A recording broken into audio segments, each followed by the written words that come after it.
What a day. I am out at Jackson Hole Mountain Resort doing some course recon for my run camp in 3 weeks. It's coming quick. August is coming quick, and man, it's just a gorgeous day. And the heat of the summer for us, mid-July, and the trails are looking good. A little bit of snow still. Had a few snow crossings, some mud, but by August and for run camp it'll be pretty dry, and the wildflowers will be popping. But kind of took a little hiatus the last week. I haven't posted a video and wanted to get one back to you guys. July and August gets pretty crazy here with visiting athletes looking to train. So I had an athlete in from Miami, a marathoner, who came in. We did 3 training days, and that was a blast, and a really good runner, and we just had a blast. And what I want to kind of get into today is, I heard this quote last night, and the quote went like this. It said, "Life is the art of sailing and not rowing." And I really like that. And I think we can apply that to running. And I'm going to use 2 examples today that kind of maybe is a great way to take on that quote of the art of sailing versus rowing with our running. And it can be applied to, maybe you have a friend out there who's just looking to start running or have always wanted to start running. Send this to them. If you're a veteran runner and maybe hitting a little diminishing returns or plateauing or just not changing it up, hey, this applies to you as well. And getting back to the runner from Miami, first day we did a 2.5 hour bike path run, nice and flat. And it was just kind of our way to get to know each other and acclimatize him for the altitude and for some trails the next 2 days. And also for me to really kind of see what kind of runner he was. And like I said, he's a marathoner. And so we just ran pretty easy for this 2.5 hours and talked, and I kind of got just a background of his running. And he's run a sub 18-minute 5K, but he can't put his marathon together. He should be well over a sub 3-hour marathon with that 5K time, and he's nowhere close to it. And so he asked me, what is it that he really needs to work on? And after that 2.5 hour easy run, I went back and planned out the next 2 days. And the second day we went on a nice trail run and just kind of did some intervals and pickups and just kind of got him used to being on trails. And again, continuing to kind of work on and figure out what he really needs to work on. And what we kind of came up with for day 3 is that he was really forcing it. And he was kind of new to running, and he had some good success, and he got pretty good at it really quickly. So he was always pushing, or always rowing rather than sailing. In sailing, we use the wind. Sometimes we want, in training, I tell my athletes, we want to train, we don't want to strain. And sailing is training. We can go fast when we want to, we can switch directions and just kind of coast when we want to. Versus rowing, it's always hard. If you stop rowing, you stop.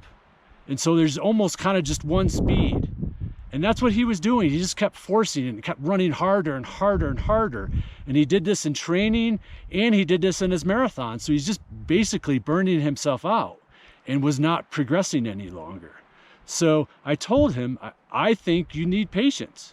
And it was more of up here. He had the ability for a sub 3 hour, but it was changing the mindset of what training versus straining was. He had this mindset of every run just had to be harder, and within that run, he had to keep getting harder and harder and faster and faster. So if he trained that way, he naturally is going to race that way, and why he wasn't performing how he want to or how he should and can with his ability.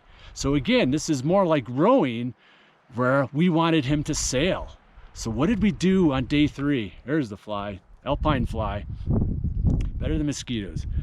So day 3, I said, all right, we're really going to train the brain here. He needs patience. he needed a little cadence work. So I took him up the big climb here at the resort, 3,400 feet of climbing in 6 miles. And what this did for him is it taught him patience. I told him when we first started, no, he actually asked me, he goes, all right, give me coaching tips. What do I need to know here? So he's very coachable. But I said, okay, for you to finish this and finish this strong, we've got to take it as easy as we can. We have to sail. Okay, we have to take what the trail and the terrain and the altitude and the grade gives us. Some grade, we're at 20%.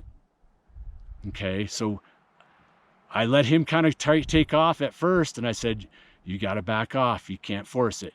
And I could see him. He kind of wanted to keep getting harder and harder as we made each switch back. Okay, and he started getting patient. His shoulders would slunch over, and he would try to, almost like he was reaching to get faster. And I said, you got to chill out. You got to start sailing. You can't row or you won't finish this climb. You got to sail or you won't get to a sub 3-hour marathon. So I said, let's work on your cadence. Let's work on being patient, and we get there when we get there. And he relaxed. He worked on his cadence. He does a lot of meditation. I said, hey, let's just not talk for a while and just kind of meditate while you're running, okay? And just focus on each step. Make each step quick. And pretty soon he just fell into a nice flow, and we made it to the top. 3,400 feet of climbing, 6 miles. Okay, it's averaging over 500 feet per mile, okay? And it taught him patience. So was this a training day that really is specific for marathoning? Meh, you could argue that, but what did it do? It taught him to sail. It taught him patience. He's always going to remember that day. And that day is going to stick in his mind when he's out for his long run and he wants to row versus sail. Or he wants to keep pushing the intervals harder and harder and faster and getting slower and slower versus staying within himself and doing what his body allows him to do, to train and not strain. Okay? So sail, don't row. Now, how do we flip this over to a beginning runner? I got an email this morning from a gentleman who's tried to start running for a long time. And this is his words. He says, every time I go out for a run, my legs are burning and it's just excruciating pain. I mean, I don't know if he was exaggerating or not, but it was catastrophe every time he tried to run. One leg was longer than the other. He had orthotics. He doesn't know whether he should use that or not. So he was basically asking my advice and how we can take this analogy of sailing and not rowing. If you're looking to start running, or again, if you have a friend looking to start running, send her this, that when you want to start running, you have to do what it takes for you to make it as easy as possible. Find that tailwind and sail. Okay?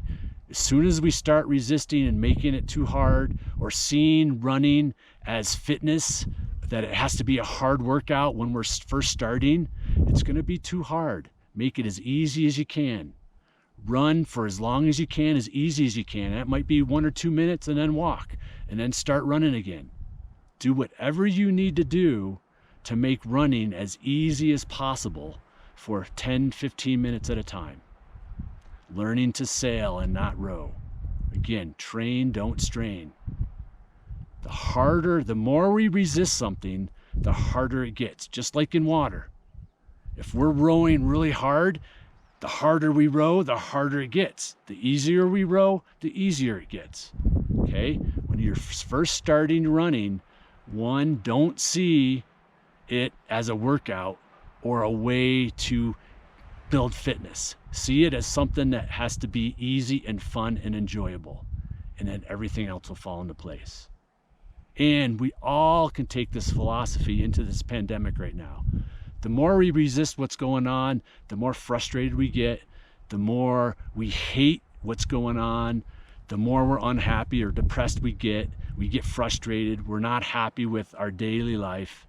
versus accepting all the things that we can't change right now and focusing on sailing. So get out there and sail today and pass this along, okay? All right. Peace to you guys, and we'll see you next time.